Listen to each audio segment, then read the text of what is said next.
ಕರ್ನಾಟಕ ರಾಜ್ಯದ ತುತ್ತ ತುದಿಯಲ್ಲಿರುವ ಬೀದರದಲ್ಲಿ ಒಬ್ಬರು ಅಪರೂಪದ ರಾಜಕಾರಣಿ ಬಗ್ಗೆ ನಾನು ಕಳೆದ ಒಂದು ವರ್ಷದಿಂದ ಅನೇಕ ವಿಡಿಯೋಗಳನ್ನ ಮಾಡಿದ್ದೆ.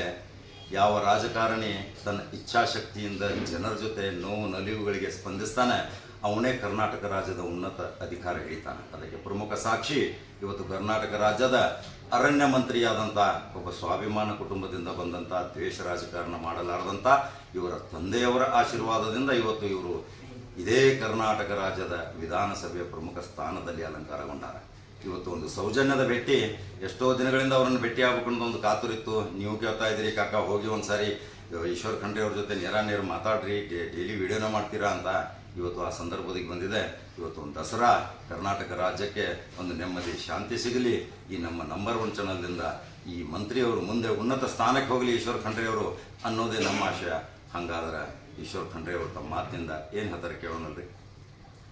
ಸಮಸ್ತ ನಾಡಿನ ಜನತೆಗೆ ದಸರಾ ಹಬ್ಬದ ವಿಜಯದಶಮಿಯ ಹಾರ್ದಿಕ ಅಭಿನಂದನೆ ಮತ್ತು ಶುಭಾಶಯಗಳನ್ನು ಕೋರುತ್ತಾ, ಇವತ್ತು ನಾವೆಲ್ಲರೂ ಕೆಡುಕಿನ ಕಡೆಯಿಂದ ಒಳಿತಿನ ಕಡೆ ಹೋಗುವಂಥದ್ದು, ಅನ್ಯಾಯದಿಂದ ನ್ಯಾಯದ ಕಡೆ ಹೋಗುವಂಥದ್ದು, ಕಗ್ಗತ್ತಲಿನಿಂದ ಬೆಳಕಿನ ಕಡೆ ಹೋಗುವಂಥದ್ದು, ಅಧರ್ಮದಿಂದ ಧರ್ಮದ ಕಡೆ ಹೋಗುವಂಥದ್ದು, ಅಸತ್ಯದಿಂದ ಸತ್ಯದ ಕಡೆ ಹೋಗುವಂಥದ್ದು, ಸತ್ಯಕ್ಕೆ ಜಯ ಅನ್ನುವಂಥ ಒಂದು ರೀತಿಯಲ್ಲಿ ವಿಜಯದ ಸಂಕೇತವಾಗಿರುವಂತಹ ಈ ಒಂದು ದಸರಾ ಎಲ್ಲರಲ್ಲೂ ಪ್ರೀತಿ, ವಿಶ್ವಾಸ, ನಂಬಿಕೆ, ಸಹೋದರತ್ವ, ಸಾಮರಸ್ಯ ಅವರಲ್ಲಿ ಬೆಳೆಯಲಿ. ಎಲ್ಲರಿಗೂ ಇವತ್ತು ಸುಖ, ಶಾಂತಿ, ಸಮೃದ್ಧಿ, ನೆಮ್ಮದಿ, ಆರೋಗ್ಯ ಆ ಭಗವಂತನು, ಆದಿದೇವತೆ ದುರ್ಗಾಮಾತೆ, ಎಲ್ಲ ಹಿರಿಯರು ಪೂಜ್ಯರು ಕೊಡ್ಲಿ ಅಂತ ಹೇಳಿ ದೇವರಲ್ಲಿ ಪ್ರಾರ್ಥನೆ ಮಾಡಿಕೊಂಡು ಎಲ್ರಿಗೂ ಶುಭವನ್ನು ಹಾರೈಸುತ್ತೇನೆ. ಈಶ್ವರ್ ಖಂಡ್ರೆ ಅವರು ಜಾತ್ಯತೀತ ವ್ಯಕ್ತಿ. ಕಳೆದ ಬೆಳಗಾವಿ ಅಧಿವೇಶನದಲ್ಲಿ ಅವರ 40 ನಿಮಿಷದ ಸುದೀರ್ಘ ಎದೆಗಾರಿಕೆ ಮಾತುಗಳು ಆ ಅಧಿವೇಶನ ಗಡಗಡ ನಡುತ್ತಿತ್ತು. ಅವಾಗ ವಿಶ್ವೇಶ್ವರ ಕಾಗೇರಿ ಅವರಿದ್ರು. ಎಷ್ಟೋ ಇವರನ್ನ ತಡೀರಿ ಅಂದರೂ ಸಹಿತ ಕಲ್ಯಾಣ ಕರ್ನಾಟಕದ ಬಗ್ಗೆ ಧ್ವನಿ ಎತ್ತಿದ ನಾಯಕ ಇವತ್ತು ನಮ್ಮ ಜೊತೆ ಇದ್ದಾರೆ. ಕಲ್ಯಾಣ ಕರ್ನಾಟಕ ಯಾವ ರೀತಿ ಸುಧಾರಣೆ ಮಾಡ್ತಾರೆ, ಈಗ ಕಲ್ಯಾಣ ಕರ್ನಾಟಕ ಅಭಿವೃದ್ಧಿ ಮಂಡಳಿಯನ್ನು ಸಹಿತ ಮಾಡಿದ್ದಾರೆ. ಅವರ ಸ್ನೇಹಿತರೇ ಅದಕ್ಕೆ ಅಧ್ಯಕ್ಷರನ್ನು ಸಹಿತ ಅವರೇ ಮಾಡಿದ್ದಾರೆ. ಈಗ ಬರುವ ಲೋಕಸಭಾ ಚುನಾವಣೆ ಇದೆ, ಈಶ್ವರ್ ಖಂಡ್ರೆ ಅವರ ಪಾತ್ರ ಪ್ರಮುಖ ಇದೆ. ಸರ್, ಕಲ್ಯಾಣ ಕರ್ನಾಟಕದಲ್ಲಿ ಯಾವ ರೀತಿ ಅಭಿವೃದ್ಧಿಗಳನ್ನು ಹಮ್ಮಿಕೊಂಡಿದ್ದೀರಿ? ಕಲ್ಯಾಣ ಕರ್ನಾಟಕದ ಸಮಗ್ರವಾದಂತಹ ಅಭಿವೃದ್ಧಿ ಜೊತೆಯಲ್ಲಿ ನಾಡಿನ ಅಭಿವೃದ್ಧಿ ನಮ್ಮೆಲ್ಲರ ಗುರಿಯಾಗಿದೆ. ಆ ದೃಷ್ಟಿಯಿಂದ ಈ ರಾಜ್ಯದ ಜನತೆ ನಮಗೆ ಆಶೀರ್ವಾದ ಮಾಡಿದ್ದಾರೆ, ನಮ್ಮ ಪಕ್ಷಕ್ಕೆ ಆಶೀರ್ವಾದ ಮಾಡಿದ್ದಾರೆ. ಮಾನ್ಯ ಸಿದ್ದರಾಮಯ್ಯಜಿ ಅವರು ಮುಖ್ಯಮಂತ್ರಿಗಳಾಗಿದ್ದಾರೆ, ಡಿ.ಕೆ. ಶಿವಕುಮಾರ್ ಅವರು ಉಪಮುಖ್ಯಮಂತ್ರಿಗಳಾಗಿದ್ದಾರೆ, ಮಾನ್ಯ ಖರ್ಗೆಜಿ ಅವರು, ಸೋನಿಯಾಜಿ ಅವರು, ರಾಹುಲ್ ಜಿ ಅವರು ಅವರ ಮಾರ್ಗದರ್ಶನದಲ್ಲಿ ಉತ್ತಮವಾದಂಥ ಜನಪರ ಆಡಳಿತ ಕೊಡಲಿಕ್ಕೆ ಪ್ರಾಮಾಣಿಕವಂತ ಪ್ರಯತ್ನವನ್ನು ನಾವು ಮಾಡ್ತಾ ಇದ್ದೀವಿ. ಅದರಲ್ಲಿ ವಿಶೇಷವಾಗಿ ನಮ್ಮ ಸರ್ಕಾರ ಈಗಾಗಲೇ 3,000 ಕೋಟಿ ರೂಪಾಯಿ ಈ ವರ್ಷ, ಕಳೆದ 2,000 ಹಿಡಿದು 5,000 ಕೋಟಿ ರೂಪಾಯಿಗೆ ಕ್ರಿಯಾ ಯೋಜನೆ ನಾವು ಸಿದ್ಧಪಡಿಸ್ತಾ ಇದ್ದೀವಿ. ಇವತ್ತು ಚುನಾವಣೆ ಇದ್ದ ಕಾರಣ ಸ್ವಲ್ಪ ವಿಳಂಬ ಆದರೂ ಇವತ್ತು ಬಹಳ ತ್ವರಿತಗತಿಯಲ್ಲಿ ಈ ವರ್ಷದ ಅನುದಾನ ಸಂಪೂರ್ಣವಾಗಿ ಬಳಕೆ ಮಾಡಿಕೊಂಡು ಇವತ್ತು ಶಿಕ್ಷಣದಲ್ಲಿ, ಆರೋಗ್ಯದಲ್ಲಿ, ಮೂಲಭೂತ ಸೌಕರ್ಯದಲ್ಲಿ, ನೀರಾವರಿ ಯೋಜನೆಗಳಿರ್ಬೋದು, ಇವತ್ತು ಅನೇಕ ಸಾಮಾಜಿಕ ಕಾರ್ಯಗಳಿರ್ಬೋದು, ನೆನಗುದಿಗೆ ಬಿದ್ದಂಥ ರಸ್ತೆ, ಚರಂಡಿ, ಕುಡಿಯ ನೀರು, ಬೀದಿ ದೀಪ, ಜನರಿಗೆ ಏನೇನು ಅವಶ್ಯಕತೆ ಇದೆ, ಜನರ ಒಂದು ಅವಶ್ಯಕತೆಗೆ ಅನುಗುಣವಾಗಿ ಅನೇಕ ಇವತ್ತು ಕಾಮಗಾರಿಗಳನ್ನು, ಯೋಜನೆಗಳನ್ನು ರೂಪಿಸಿ ಕಲ್ಯಾಣ ಕರ್ನಾಟಕದ ಸಮಗ್ರ ಅಭಿವೃದ್ಧಿಗೆ ರೂಪುರೇಷೆ ತಯಾರು ಮಾಡ್ತಾ ಇದ್ದೀವಿ.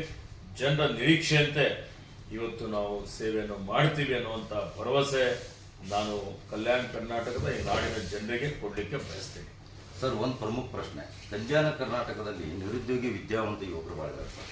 ನಮ್ಮ ಮಕ್ಕಳು ದೊಡ್ಡ ಉನ್ನತ ವ್ಯಾಸಂಗ ಮಾಡಿ ವಲಸೆ ಬೇರೆ ರಾಜ್ಯಕ್ಕೆ ಹೋಗಬಾರ್ದು, ಬೇರೆ ದೇಶಗಳಿಗೂ ಸಹಿತ ಹೋಗಬಾರ್ದು. ಅಲ್ಲಿ ಬೆಳಿಗ್ಗೆ ಹೋಗಿ ಸಾಯಂಕಾಲ ಬಂದು ತಮ್ಮ ತಂದೆ ತಾಯಿಗಳನ್ನ ನೋಡ್ಕೊಳ್ಳೋಂಥ ಪರಿಸ್ಥಿತಿ ನಿರ್ಮಾಣವಾಗಬೇಕು. ಇದಕ್ಕೆ ಎಂ ಬಿ ಪಾಟೀಲರು ಆನಿವಾಸಿ ಭಾರತೀಯರನ್ನು ಕರೆದುಕೊಂಡು ಇದೇ ಕಲ್ಯಾಣ ಕರ್ನಾಟಕ, ಉತ್ತರ ಕರ್ನಾಟಕದಲ್ಲಿ ಪ್ರಮುಖ ಕಾರ್ಖಾನೆಗಳನ್ನು ಸ್ಥಾಪಿಸಿ ಇಲ್ಲಿರುವಂಥ ವಿದ್ಯಾವಂತ ನಿರುದ್ಯೋಗಿ ಯುವಕರಿಗೆ ಒಂದು ಉದ್ಯೋಗ ಕೊಡಬೇಕನ್ನೋದೊಂದು ವಿಚಾರ ಇಟ್ಕೊಂಡಿದ್ದಾರೆ. ಅದರ ಬಗ್ಗೆ ಕಲ್ಯಾಣ ಕರ್ನಾಟಕದಲ್ಲಿಯೂ ಸಹಿತ 5,000 ಕೋಟಿ ರೂಪಾಯಿ ಅಂತ ನೀವು ಹೇಳಿದಿರಿ. ಈ 5,000 ಕೋಟಿ ರೂಪಾಯಿನಲ್ಲಿ ಏನಾದರೂ ಕಾರ್ಖಾನೆ ಯೋಗರ ಏನಾದರೂ ತಯಾರು ಮಾಡ್ತೀರಾ ಸರ್? ಈ 5,000 ಕೋಟಿ ರೂಪಾಯಿಯಲ್ಲಿ ಮೂಲಭೂತ ಸೌಕರ್ಯಗಳು, ಶಿಕ್ಷಣ, ಆರೋಗ್ಯಕ್ಕೆ, ನೀರಾವರಿಗೆ, ಮೂಲಭೂತ ಸೌಕರ್ಯಗಳಿಗೆ ಹೆಚ್ಚಿನ ಒಂದು ಒತ್ತನ್ನು ಕೊಡಲಾಗಿದೆ. ಇವೆಲ್ಲ ಕೆಲಸಗಳು ಸಂಪೂರ್ಣವಾಗಿ ಪೂರ್ಣ ಪ್ರಮಾಣದಲ್ಲಿ ಮುಗಿದ ಮೇಲೆ ಬೇರೆ ರೀತಿಯಲ್ಲಿ ನಾವು ಒಂದು ಯೋಜನೆಗಳನ್ನು ತಯಾರು ಮಾಡಬಹುದಾಗಿದೆ. ಇವತ್ತು ಕೈಗಾರಿಕೆಗಳಿಗೆ ಸರ್ಕಾರದ ವತಿಯಿಂದ ವಿಶೇಷ ಉತ್ತೇಜನ ಕೊಡುವಂತ ಒಂದು ಕಾರ್ಯಕ್ರಮ ರೂಪಿಸಬೇಕು ಅಂತ ಹೇಳಿ ನಾವೆಲ್ಲ ಪ್ರಯತ್ನ ಮಾಡ್ತಾ ಇದ್ದೇವೆ. ನಿರುದ್ಯೋಗದ ಸಮಸ್ಯೆ ಏನಿದೆ, ಈ ಸಮಸ್ಯೆ ಬಗೆಹರಿಸಲಿಕ್ಕೆ ಈಗಾಗಲೇ ನಾವು ಕಾರ್ಯಪ್ರವೃತ್ತರಾಗಿದ್ದೇವೆ. ಸರ್ಕಾರಿ ಹುದ್ದೆಗಳೇನು ಖಾಲಿ ಇದೆ, ವಿವಿಧ ಇಲಾಖೆಗಳಲ್ಲಿ ಸುಮಾರು 30-40 ಸಾವಿರ ಹುದ್ದೆಗಳು ಖಾಲಿ ಇದೆ. ಖಾಲಿ ಇರುವಂತಹ ಹುದ್ದೆಗಳು ಭರ್ತಿ ಮಾಡಲಿಕ್ಕೆ ಈಗಾಗಲೇ ಸೂಚನೆಯನ್ನು ಕೊಟ್ಟಿದ್ದೇವೆ. ಶಿಕ್ಷಕರ ಹುದ್ದೆಗಳಿರ್ಬೋದು, ಶಿಕ್ಷಣ ಇಲಾಖೆಯಲ್ಲಿ ಇವತ್ತು ಬೇರೆ ಬೇರೆ ಪಂಚಾಯತ್ ರಾಜ್ ಇಲಾಖೆ ಇದೆ, ಇವತ್ತು ಆರೋಗ್ಯ ಇಲಾಖೆ ಇದೆ, ಇವತ್ತು ಇನ್ನಿತರ ಅನೇಕ ಇಲಾಖೆಗಳಲ್ಲಿ ಖಾಲಿ ಇರುವಂತಹ ಎಲ್ಲ ಹುದ್ದೆಗಳನ್ನು ಭರ್ತಿ ಮಾಡಿಕೊಳ್ಳಲಿಕ್ಕೆ ಆದೇಶವನ್ನು ಕೊಟ್ಟಿದ್ದೇವೆ. ಹಂತ ಹಂತದಲ್ಲಿ ಭರ್ತಿ ಪ್ರಕ್ರಿಯೆ ಪ್ರಾರಂಭ ಆಗ್ತಾ ಇದೆ.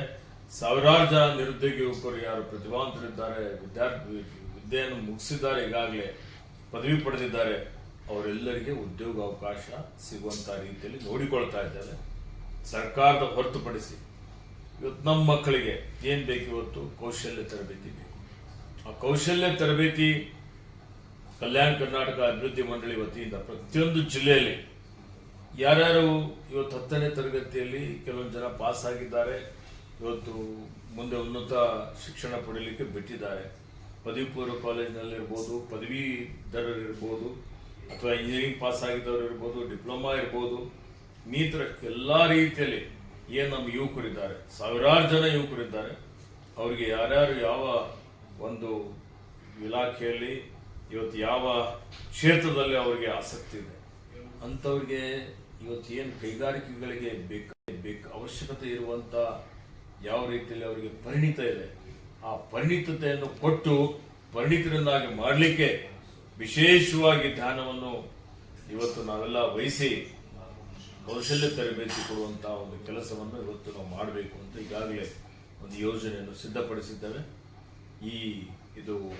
ಇದರಲ್ಲಿ ಯಾರ್ಯಾರು ವಿದ್ಯಾರ್ಥಿಗಳು ಕೌಶಲ್ಯ ತರಬೇತಿ ಪಡಿತಾರೆ ಅಂಥವ್ರಿಗೆ ಕೈಗಾರಿಕೆಗಳೇ ಬಂದು ನಮ್ಮ ಕೈಗಾರಿಕೆಯಲ್ಲಿ ನೀವು ಬಂದು ಸೇವೆ ಮಾಡ್ರಿ ಅನ್ನುವಂತಹ ರೀತಿಯಲ್ಲಿ ತಯಾರು ಮಾಡುವಂಥದ್ದು ನಡೀತಾ ಇದೆ.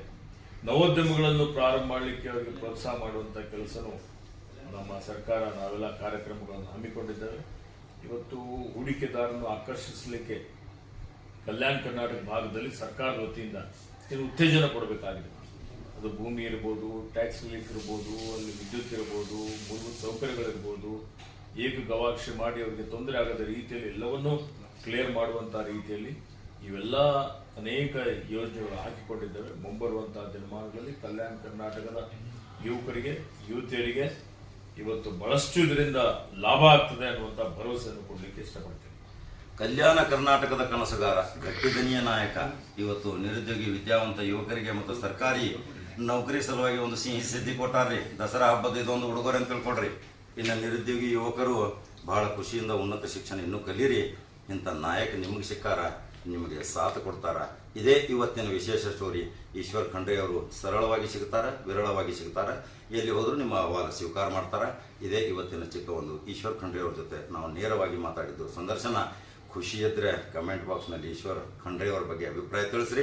ನಂಬರ್ 1 ಚಾನಲ್ ಲೈಕ್ ಮಾಡ್ರಿ, ಶೇರ್ ಮಾಡ್ರಿ. ಕಡಕ ಜವಾರಿ ಕಾಕ ಮತ್ತೊಂದು ಸುದ್ದಿಯೊಂದು ಬರ್ತಾನೆ. ನಮಸ್ಕಾರ ಸರ್. ಸುದ್ದಿವಾಹಿನಿ ಬಹಳ ಅತ್ಯುತ್ತಮವಾಗಿ ಸುದ್ದಿಯನ್ನು ನೀವೆಲ್ಲರಿಗೆ ಕೊಡ್ತಾ ಇದ್ದೀರಿ.